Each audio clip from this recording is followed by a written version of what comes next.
Obviously a really difficult start for him at Bournemouth. I didn't know a lot about him, but they turned it around. Wow. Somewhere inside Liverpool's pre-season plans, there's a genuinely fascinating tactical puzzle that almost nobody is talking about properly. Not a transfer target, not a headline signing.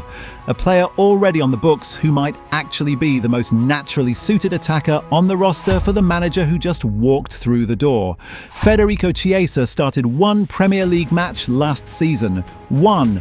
For a player who won a European Championship, who spent 4 seasons as a genuine difference maker at Juventus, that number should stop you in your tracks. And yet Andoni Iraola's appointment might be the single most important thing that's happened to Chiesa's Liverpool career, for reasons that have nothing to do with sentiment and everything to do with system fit. Most of the coverage around Chiesa's future has focused on wages, resale value, and whether Serie A clubs will come calling. Almost none of it has actually asked the more interesting question: does his specific skill set map onto what Iraola actually demands from his attackers? And once you break down Iraola's Bournemouth system piece by piece, the answer is far more interesting than a simple yes or no. Let's start with what Iraola's football actually looks like, because you can't judge a fit without understanding the system first. At Bournemouth, Iraola built a reputation on a hybrid high press, a structure that begins in a compact zonal shape designed to force opponents down one side of the pitch before flipping into aggressive man-to-man pressure the moment the ball gets trapped wide. It's a high-risk approach. Centre-backs are instructed to follow, dropping forwards aggressively rather than sitting off, which occasionally leaves space in behind. But the trade-off is constant chaos in the opponent's build-up phase. Teams simply don't get time on the ball against a well-drilled Iraola side. But here's the part that matters most for a player like Chiesa. Iraola's football isn't about controlling matches through patient possession. It's about winning the ball high and hitting teams before they can reorganise. Data analysis of Bournemouth's play under Iraola shows a squad capable of modulating tempo depending on opponent, sometimes stringing together patient sequences, but built fundamentally around fast vertical transitions the moment possession is regained. Wide forwards are asked to stretch defences immediately, attacking the space in behind rather than waiting for slow build-up to develop around them. Now compare that requirement to what Federico Chiesa has actually done well throughout his entire career, going all the way back to his breakout years at Fiorentina. Chiesa's game has never been built on intricate close control in tight spaces the way a Kvaratskhelia or a Rafael Leao operates. His threat comes from something simpler and, in Iraola's system, arguably more valuable: speed in a straight line, directness in transition, and the willingness to attack space the instant it opens up.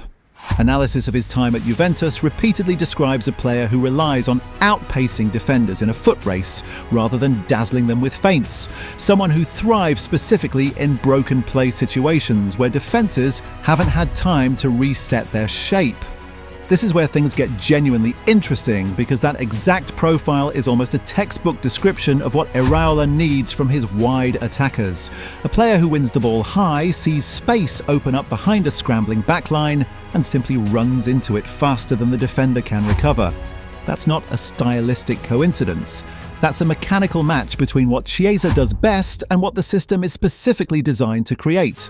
But most fans overlook one crucial detail buried in Chiesa's own career history, and it directly supports this argument rather than undermining it. During his time at Juventus under Massimiliano Allegri, a manager whose football prioritised control, patience, and defensive solidity over pressing intensity, Chiesa's underlying numbers actually dipped.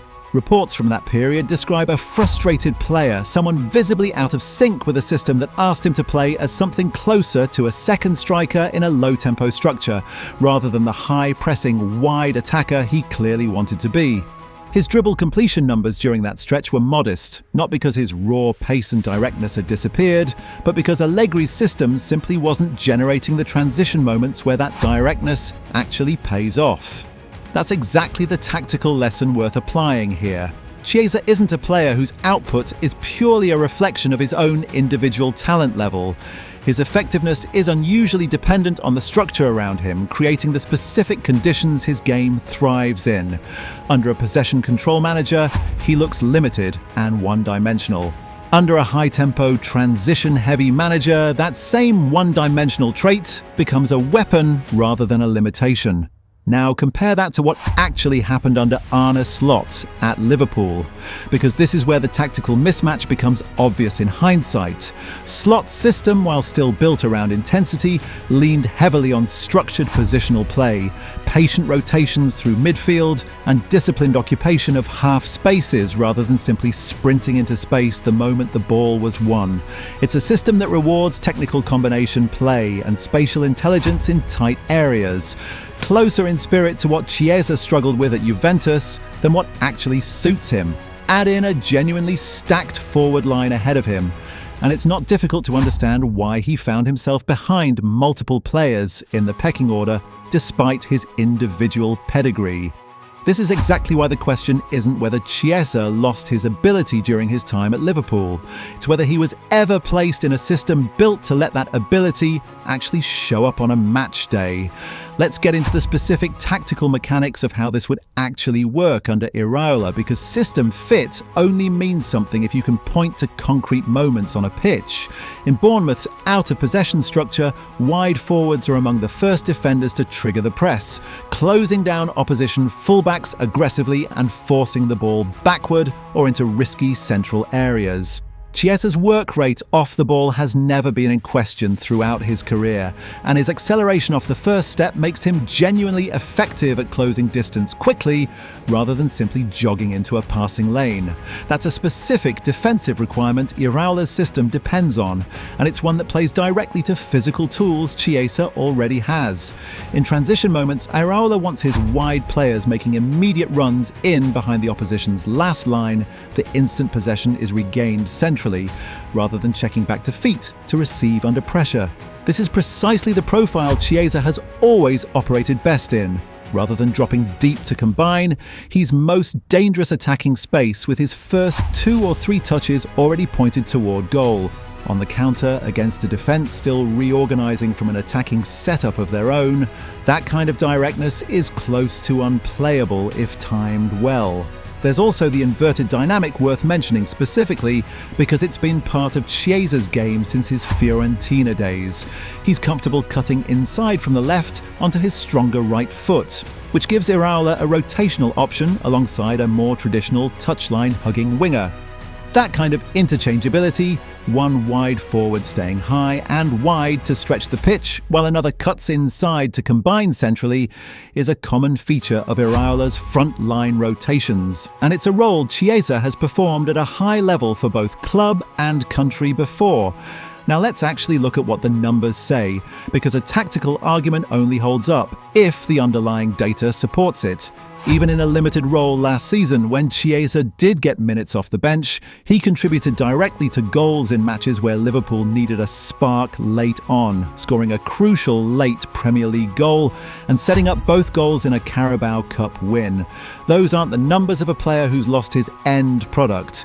They're the numbers of a super sub whose specific skill set, directness, pace, willingness to attack space immediately, thrives precisely in exactly the kind of broken, tired, disorganized game states that Iraola's entire system is designed to manufacture from the opening minute rather than the final 20. That's a genuinely important distinction. Chiesa wasn't miscast as a footballer. He was miscast as a starter in a system that didn't generate the moments his game depends on often enough, and then found himself excellent in exactly the circumstances, late game chaos, tired defences, transition moments that a full 90 minutes under Iraola would create constantly rather than occasionally. Let's look at how Liverpool's past recruitment supports this kind of reasoning, because this isn't the first time a system change has completely altered a player's output at Anfield. Mohamed Salah's early struggles at Chelsea, playing in a system that didn't prioritise the exact wide-running, in-behind movement that became his trademark, followed by his instant transformation once he arrived in a Liverpool structure built around exactly that movement, remains the most obvious example of tactical fit mattering more than raw talent level. Diogo Jota's directness and pressing intensity similarly only became a genuine attacking weapon once deployed inside a system engineered to create the exact transition moments his game depended on. Liverpool's history is full of players who looked ordinary in one system and looked transformative in another, without their underlying ability changing at all.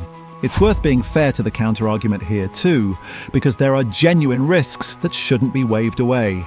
Chiesa turns 29 during this coming season and his body has never fully cooperated with him, missing significant stretches at Juventus through injury and managing only a handful of appearances across his time at Liverpool so far.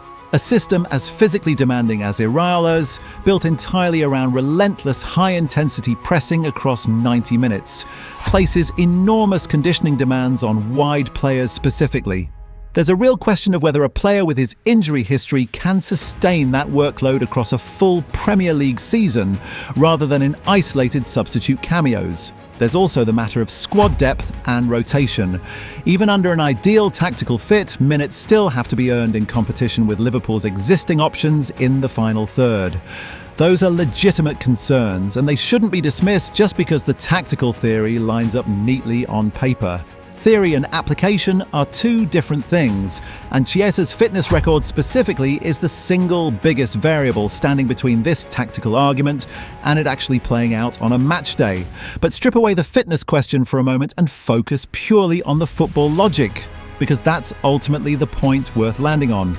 Federico Chiesa's core attributes, straight-line speed, directness in transition, willingness to attack space immediately rather than combine patiently, were never poorly suited to Premier League football. They were poorly suited to the specific systems he's played inside for much of the last 3 seasons. Andoni Iraola's arrival doesn't guarantee Chiesa a starting role, but it does hand him, for the first time since leaving Fiorentina, a manager whose entire tactical framework is built to reward exactly the kind of player he's always been. Whether that turns into minutes, form, and a genuine role in Liverpool's plans is still an open question. But the tactical fit itself isn't really in doubt. On paper, this might be the most sensible pairing of manager and misused talent Liverpool have stumbled into in years.